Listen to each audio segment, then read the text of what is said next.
Hello, I'm David Thornburg, President and CEO of the Committee of 70, Philadelphia's long-standing advocate for better government. And as part of that, we want to make sure that everybody knows that we've got a primary election coming up on May 21st, and we're going to do everything we can to make sure you're well prepared for that event. Look, the way we look at it, running for office is a job interview, and it's a great chance for candidates to get up close and personal with voters who are essentially the hiring committee, and to be able to communicate their plans and their experience and their track record and give voters a chance to weigh in. So that's what we're doing today. We have a chance to spend a few minutes with Isaiah Thomas, who's a Democratic candidate for City Council at large. And Isaiah is an educator, teacher. He has been associated with a number of educational organizations in Philadelphia. Also worked for former City Controller Alan Butkovitz, and this is his third time running for council. Right, third time's the charm. Third time's the charm. That's what we've been saying. So. All right. Well, let's start here. You've heard this question before. It should be the first one out of the box. It's the most fundamental. Why are you running for City Council? Sure. So for me, unlike most of the other candidates that's running for City Council at large, my journey started over 10 years ago. So when you talk about organizations like the Committee of 70 and the great work you do, I have a unique level of appreciation because I've seen you doing the work for over a decade right now. So first and foremost, thank you for having me. I appreciate the opportunity to be here. But my journey, again, started over a decade ago as I recognized Philadelphia had a lot of problems. And I was on the sideline complaining about those problems, specifically problems that related to our children. I spent a lot of time working in education in traditional school settings, as well as after school summer-based programs initiatives. I've also spent a lot of time in mentoring programs, and we witnessed the decisions that elected officials made, cut funding and the number of programs and the resources that we were able to offer the demographic, the people who needed the most.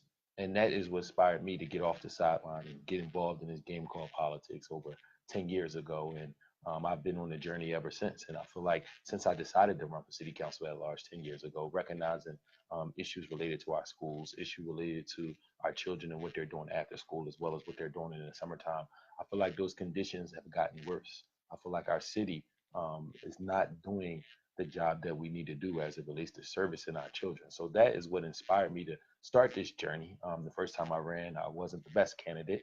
And when I ran in 2011, I knew I was going to lose leading up to election day, but also knew I was going to run again. So I was able to put together a much more robust campaign in 2015. I was within a hair of winning.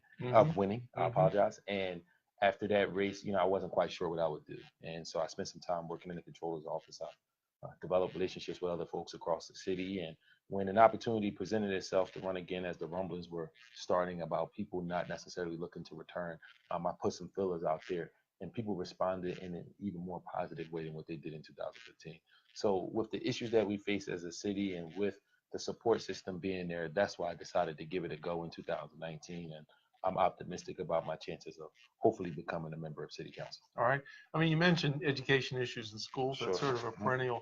What else are you hearing from voters that makes your ears perk up, that make you think like, you might have what they're looking for? So I try to spend as much time as I can engaging not just super voters, people who we know are going to vote, but also trying to encourage and convince people to vote that's not your necessary voter. And I think their narrative is important, right? That super voter is concerned about some of the things that's going on with the cost of their home. They're concerned about streets and schools. But that person that's not necessarily voting, who I might see at a bus station or who I might engage while walking down the street, that person is concerned with the fact that they don't think government is working for them in general. They don't think their vote matters, and they don't think that no matter who is elected, no matter who runs this city or this state or even this country, their lives won't change and their lives won't be different.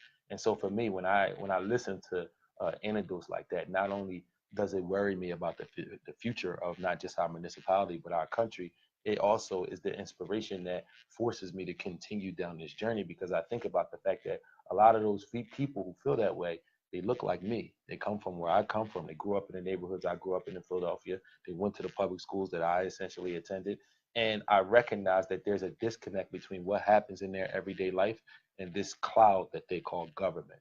we didn't have civics in government or political or science growing up. So, no one taught me. The legislative branch of the state of Pennsylvania is the 52 states, the 50 state senators and the 203 state reps. So, these are tangible things that, weren't exposed to us growing up in the city of Philadelphia. Our schools didn't put us in a position where we understand the political process. So a large percentage of my contemporaries, they aren't engaged. They aren't prepared to come out and vote. And so I want to fight that narrative. I want to be a tangible example of somebody that looks like them, that comes from where they come from, that's not just engaged in the political process, that's teaching, that's inspiring, and that's creating different systems, really ecosystems that puts them in a position where they're informed and they're likely to vote. So this being a job interview, let's talk about the job of being a city council person. It's a legislative job. There's 17 members. You get elected at large. You've got 7 at-large members and 10 district members. Some folks say in Philadelphia the district members are a lot more powerful than the at-large members. You can dispute that. But how would you intend to be an effective council person, given what we know about the pushes and pulls of that organization, of that body? Sure. And I think, again, stepping into this and recognizing that you are a part of a legislative branch. You're not in the executive branch. You're not one person. You have to look to work with people to not just pass legislation, but also to allocate resources. I spent, like you said, about 2.5 years working in the city controller's office, and during my time there, I had an opportunity to work with all the district council people across the city of Philadelphia.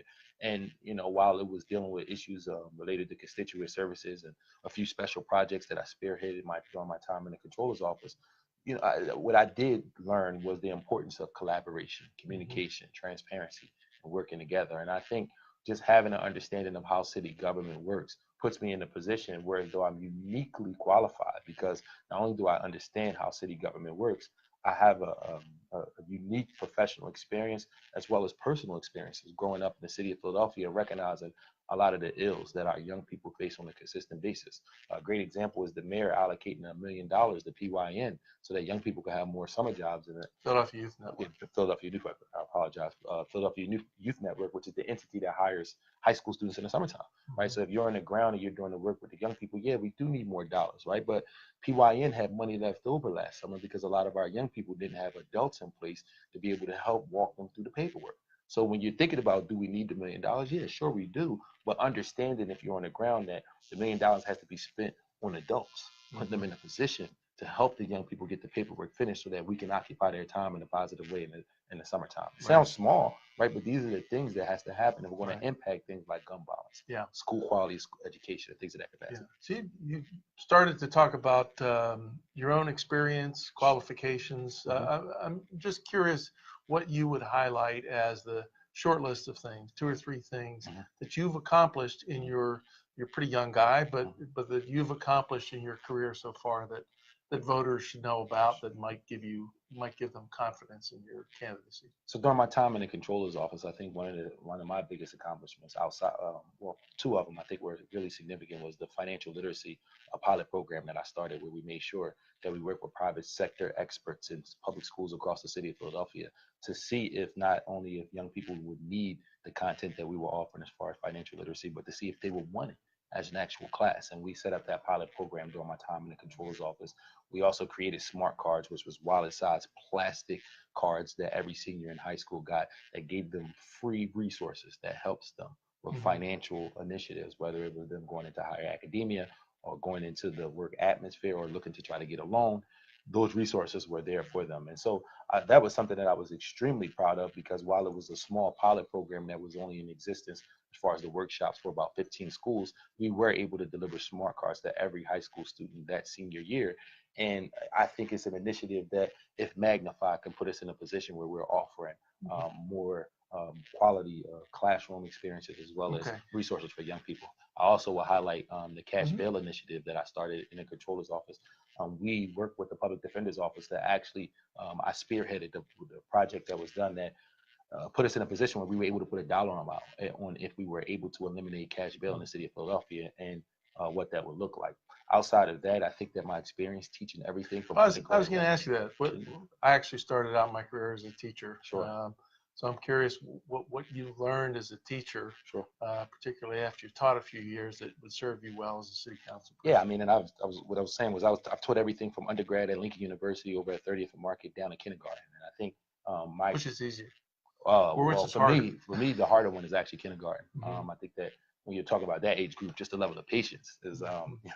something that is you got to be special to have that Mhm. level of patience. Where the undergrad is great dialogue, Yeah, similar to what we're having right now. right. And so for me, when I think about my experience and what I've learned in education is it's honestly the resources that our children aren't getting at home, and the Mhm. fact that they start their academic experiences on so many different levels that it puts us as educators in a position where we have to supplement for a lot of the things that they're not getting. Sometimes those are physical needs like food, like clothing, things of that capacity. Other times it's social emotional needs because of the trauma they're experiencing. Other times it's infrastructure needs because they're homeless. And so my experience as a teacher taught me that our young people come to our schools with a plethora of different problems. We don't know what they went through that night, but as educators and hopefully as public service in the government sector, we have to be prepared to fight for those young people on a consistent basis every day. My last Mhm. accomplishment, which I would think is probably one of my biggest, is starting my own nonprofit organization, Thomas and Woods Foundation. And we've been in existence for over 5 years now, but this is a brainchild that came to my mind a long time ago. Most of the young people who attend free public schools also go to free summer programs. Most Mhm. free summer programs end before school starts. So there's this gap at the end of the summer where young people essentially have idle time, which it can, again, leads to some of the ills that we have. So we started Thomas and Woods Foundation nearly 5 years ago, and we provide free summer programming for young people the week before school starts. We've been serving over 125 children every summer. We give them a book bag with school supplies so they can go back to school as prepared as we can help them Mhm. be for the next week. And we also offer them grooming products and mentoring and support systems that they need. Once you've been in our program and you become a senior in high school, we hire them that senior year so they can have a small little stipend and having their dollars, but also so they can have that opportunity to be a mentor and give back to other people, other young people. Good. So our nonprofit organization does more than that. We give scholarship money during Martin Luther King Day for our oratorical contest. We also feed families in need during Thanksgiving and the Christmas holiday. But it's something that I'm extremely proud of because it speaks to us supplementing as far as resources that children aren't getting either in school and as well as at home. That we're now able to come in and say, let's provide that safety blanket. Right. Right. Terrific. Last area I want to talk about is your take on the state of politics, the way government works, people's attitudes toward that. What are you hearing out there? Sure, Is City Hall broken? sure. We've advanced some ideas about the way we could make City Hall work better and the political process work better. But you've been a candidate. This will be the third time as a candidate, so I'm sure you have a few Few observations narratives. about the whole thing's work. Sure. So what's your answer to that? Broken. How do we fix it? And what kind of ideas do you have? So I think it would be I think even folks who work in City Hall would say City Hall is broken right now, but it's not broken beyond repair, and I think that's the key. And so for me, first and foremost, of course, we appreciate Committee of 70 for constantly challenging us to think about how can we do better as government, how can we do better with elections. And so for me, I do think that there are a number of things that are suggested that's been put out there that I would like to see. So for first and foremost, I am a fan of term limits for council people. Mm-hmm. I don't think that a council person should be able to stay there for life, and that's what we're seeing often in the city of Philadelphia. Outside of that, I do think it's important that we teach civics and governments and political science the senior year in high school with the option to get registered to vote. I think if we want to change the way people view government and elections, we have to teach them. We have to make it a part of their culture. Election day should be a holiday in the city of Mm-hmm. Philadelphia. We take off school for some of the most frivolous I have to reasons say the sometimes. best idea I heard in that was let's swap out what used to be Columbus Day for Election Day. I mean, we just, if the wind blows too hard, sometimes we close schools these days. And Yeah, so, yeah. for me, I think, let's just be honest with you, a lot of our children are already off on election day Right. because their school is using it as a polling place. So if we were to make it an official holiday, change the culture around election day. So it's something Mm-hmm. that people will feel a little more civically engaged about, something that they will feel Mm-hmm. like they're obligated to do. I think that would change how we view Yep. elections. So I think there are ways that we can essentially improve transparency and improve how we operate Mm-hmm. as this entity they call government. But I do think that organizations like Committee of 70 and candidates like myself and some of the other great candidates out there that are running for city council right now, I think it's important that we continue to change the narrative and try to change the narrative and kind of resist against what we're being handed right now. One of the issues that and probably has arisen, even though not everybody quite understands what it is councilmanic prerogative. Sure. So I'm curious how you feel about that. It's not as direct an issue for council at large candidates. Sure. Curious what you hear from voters and if this is a problem, what you think we ought to do to fix it. So I do think that we should modify councilmanic prerogative. I think the way it is right now, as for voters are telling us it doesn't work for them. And if you are going to go into the world of being a public servant, even if you think something is a good idea, you have to look at when constituents tell you they're not happy with it, because we represent the constituents who essentially communicate their perspectives. And it doesn't work like that all the time. But again, we have an opportunity to elect people who believe in that form of government. And so I have a lot of support from a lot of the different unions across the city of Philadelphia. And if you talk to unions like Unite Here, right, they'll talk about how, or SEIU, they'll talk about how councilmanic prerogative has been in favor of their ability to fight for wages for workers. So in the sense of when we look at what it means to fight for wages for workers, yes, we do need some level of councilmanic prerogative so we can make sure that we're holding big businesses accountable and putting people in a position where they can bargain and earn a quality wage for themselves and their family. But at the same time, we know that there's a certain level of problem as far as transparency and what's going on with how land is being given to certain people. And we've seen some problems around that. And so while there is some issues with councilmanic prerogative, deep down inside, and I'm pretty sure you know this better than I do, the real issue is elections cost too much money. And because elections cost so much money, and because the average voter is so uninformed, we are now looking at all these different ways of people as far as how they're getting money for their campaigns and how land and transactions are taking place, and folks are connecting dots. And sometimes there's some substance to those stories, and maybe other times there's not. But the core problem is that we have an electorate that's uninformed, that doesn't want to participate in the political process, which in turn makes money mean way too much to elections than what they should be. So I don't want to change councilmanic prerogative in a way that it becomes damaging to the long-term viability of the city, but we do need to modify it because we see what we have right now just doesn't work. You give me a good lead into our close here. First of all, thank you for being here, and thank you for having me. Best of luck to you. I know it's a lot of work. Yeah, thank you for having me. Third time's the charm, hopefully. Yeah.